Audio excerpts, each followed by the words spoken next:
নমস্কার বন্ধুরা, কোনো রকম ডাল বাটার ঝামেলা ছাড়াই বানিয়ে ফেলো ভীষণ মুচমুচে মুসুর ডালের বড়া। এই ডাল বড়াগুলো খেতে এতটাই ভালো হয় যে একবার যদি বানিয়ে খাও তাহলে কোনো রকম ঝামেলা ছাড়াই বারবার বানিয়ে খেতে ইচ্ছে করবে। ডাল বড়া তৈরি করতে গেলে সাধারণত ডাল বাটার একটা ঝামেলা থাকে, কিন্তু আজকে আমি যেভাবে দেখাবো এইভাবে ডাল বাটার কিন্তু কোনো ঝামেলাই থাকবে না, ঝটপট বানানো হয়ে যাবে। ডাল বড়া রেসিপির জন্য এখানে আমি মুসুর ডাল 2 ঘন্টা জলে ভিজিয়ে রেখেছিলাম। ডালগুলো একদম বড় বড় হয়ে ফুলে যাবে। তারপর জল পাল্টে 2 থেকে 3 বার ডালটাকে খুব ভালো করে ধুয়ে নিলাম। ডাল থেকে সমস্ত জল আমি ফেলে দিয়েছি। এবারে আমি ডালের মধ্যে লবণ, হলুদের গুঁড়ো আর দিয়ে দেবো রসুন বাটা আর আদা বাটা। ডাল থেকে কিন্তু জলটা খুব ভালো করে ছেঁকে ফেলে দেবে। দরকার হলে ডালটাকে স্ট্রেনার বা ছাঁকনির মধ্যে 5 থেকে 10 মিনিট রেখে দিতে পারো। খুব ভালো করে কচলে কচলে ডালটাকে ভেঙে নিতে হবে।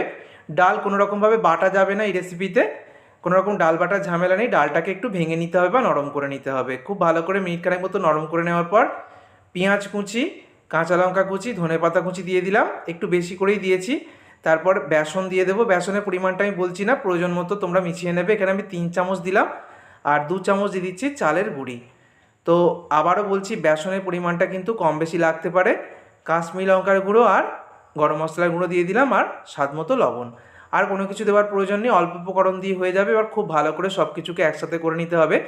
ডালটাকে কিন্তু প্রথমে খুব ভালো করে হাত দিয়ে লবণ হলুদের সাথে কচলে কচলে একটু ভেঙে নিতে হবে বা নরম করে নিতে হবে। তারপর সব কিছুকে আবারও একসাথে মিশিয়ে একদম ঠিকঠাক করে নিয়েছি। দেখো, বড়ার শেপ দেওয়ার জন্য। তারপর তেল খুব ভালো করে গরম করে নিয়েছি হাই ফ্লেমে।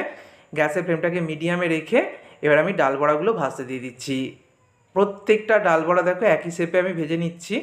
তো এখানে আমি চামচ দিয়ে মাপ করে প্রত্যেকটা একই শেপে করে নিয়েছি। তারপরে উল্টে পাল্টে একদম লালচে করে ভেজে নেব।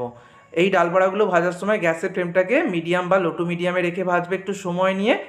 আর যখন নামাবে, মানে যখন ভাজা হয়ে যাবে, একদম লাল লাল হয়ে যাবে যেমনটা এখানে দেখতে পাচ্ছ, তখন কিন্তু ফ্লেমটাকে বাড়িয়ে দেবে। মাঝখানে লো টু মিডিয়ামে রেখে ভাজবে বা মিডিয়াম ফ্লেমে।